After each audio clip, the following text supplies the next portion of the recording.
Bem-vindos ao meu canal. Olá pessoal, meu nome é Tadeu, e é com muita satisfação que apresento a vocês o meu canal no YouTube. O canal Chess Mais é um espaço dedicado a compartilhar conhecimentos sobre xadrez e estratégias básicas. Neste vídeo vamos dar ênfase aos mates elementares. Se você gosta de conteúdos relacionados ao xadrez, recomendo fortemente que assista para acompanhar o vídeo com mais detalhes. Deixe seu like, inscreva-se no canal, deixe seus comentários e compartilhe com seus amigos e ative as notificações para não perder nenhum vídeo. E vamos deixar de catrevagem e ir direto ao assunto. Ter esses finais à mão é de vital importância. Todo jogador forte conhece bem a importância de ter esses mates elementares em mente, porém é óbvio que seus adversários educadamente podem abandonar a partida. Embora não seja necessário memorizá-los, você deve ter à mão a técnica necessária para levar a partida até o final de maneira rápida e eficiente. É um incentivo lembrar que você estará compartilhando do mesmo conhecimento dos campeões mundiais. Os mates elementares básicos têm várias composições, ou seja, ocorrem na maioria das partidas, porém em diferentes composições de peças e posições diferentes, por motivos óbvios, ou seja, na maioria das vezes dificilmente as posições se repetem. Neste vídeo vamos dar início com o mate elementar de rei e torre contra rei. Então no tabuleiro temos a seguinte posição: torre E1, rei E2, o rei das peças pretas em E5. À primeira vista observamos que há muitas casas de fuga para o rei adversário. A base estratégica que devemos adotar, uma vez que temos superioridade de material, é a de limitar as casas de fuga do rei adversário, e continuar limitando o espaço, ocupando e fechando as linhas e colunas, e lance a lance, levar o rei adversário para a borda do tabuleiro, não necessariamente a um canto do tabuleiro, embora costume ser o caso, se o adversário não cometer o erro de escolher o caminho mais curto, e conduzir o rei adversário até o golpe final.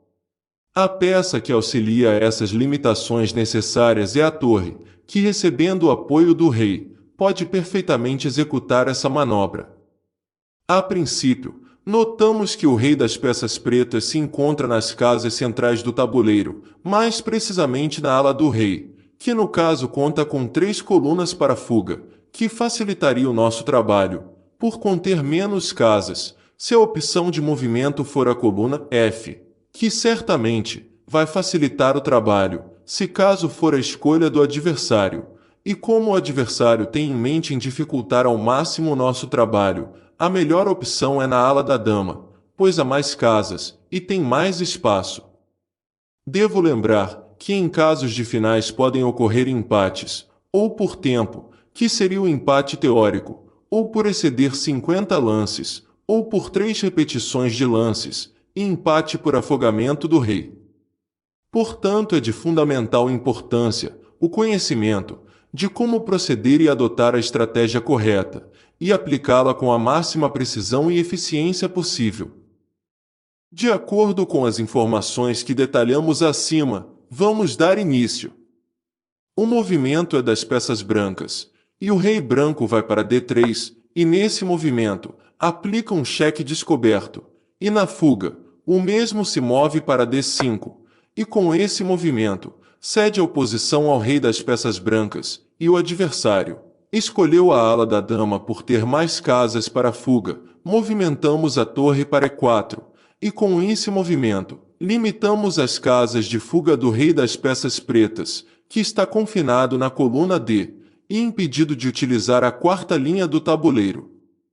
Uma opção de movimento foi a casa D6, então movemos o nosso rei para C4. Notem que saímos da frente do rei das peças pretas, pois se o adversário escolher a casa C6 estaremos mantendo a oposição ao rei adversário. As peças pretas como previsto. Movimentou seu rei para C6. Com esse movimento limitamos ainda mais o espaço de fuga do rei das peças pretas. E aplicando o cheque, empurramos o rei adversário para trás, o rei abre fuga para D7, que ao meu ver é o caminho mais curto. Porém, ao atacar a torre, que no momento está desprotegida, entra na rota mais curta do tabuleiro, pois podemos resolver, com o movimento rei D5, e proteger a torre facilmente. O rei das peças pretas se move para D8, e é justamente nesse ponto que o caminho fica curto, pois movendo nosso rei para C6, o rei das peças pretas no próximo lance vai ceder à oposição, pois é o único movimento legal possível no momento. É rei C8, e o rei preto entra em xeque-mate após torre E8.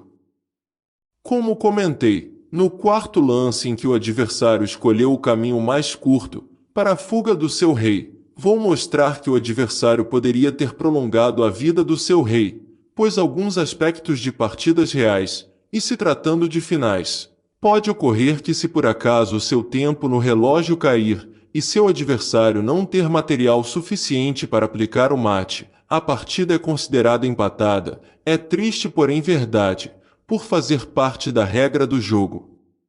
Mas em nosso caso, vamos levar a partida até o final, por se tratar de uma didática onde estamos dando ênfase aos mates elementares básicos, porém em partidas reais, atente-se ao seu tempo, pois seu adversário pode dividir o seu ponto inteiro em dois, e para quem se encontrava somente com o rei, melhor meio ponto do que nada.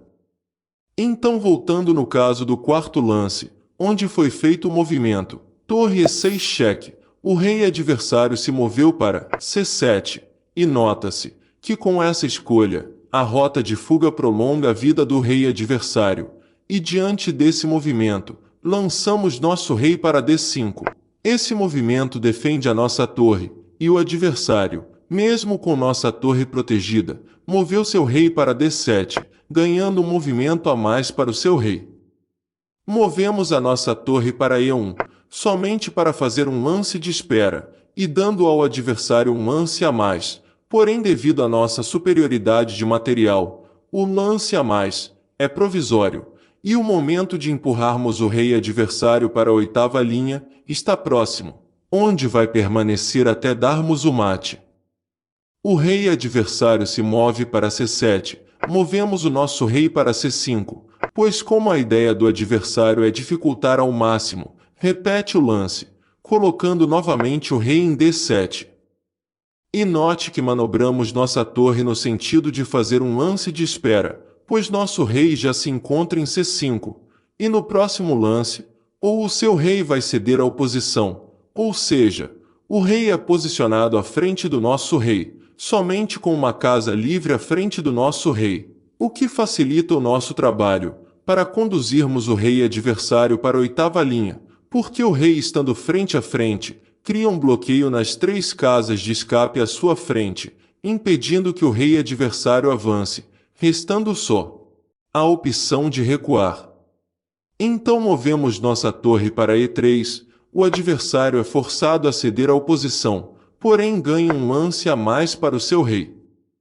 Agora, depois de dois movimentos de espera que fomos forçados a fazer com a torre, por motivo de assertividade dos lances do adversário, lançamos a torre em E7 cheque, e finalmente, devido à falta de opções de movimento do adversário, graças às limitações impostas, e devido ao posicionamento de nossas peças, conseguimos empurrar o rei adversário para a oitava linha. E a luta continua, e o adversário ataca a torre novamente, movendo seu rei para D8, e com esse movimento, ganha mais um lance por não termos outro movimento, e somos forçados a proteger a nossa torre, movendo nosso rei para D6. O rei adversário não tem outro movimento a não ser C8, então manteremos a torre na sétima linha, e novamente vamos fazer um lance de espera e moveremos a torre para F7, pois de qualquer forma, o nosso rei estando em D6, impede que o rei adversário ocupe D8, por quê? Lançando a torre em F8 é mate, aplicado no próximo lance. Então, sem outra opção, a melhor jogada no momento é lançar o seu rei para B8, e vamos limitar o espaço do rei adversário novamente, movendo o rei para C6, e com esse movimento impedimos que o rei adversário Retorne à casa C8, sob pena de torre F8 mate, e o rei adversário é forçado a se mover para A8.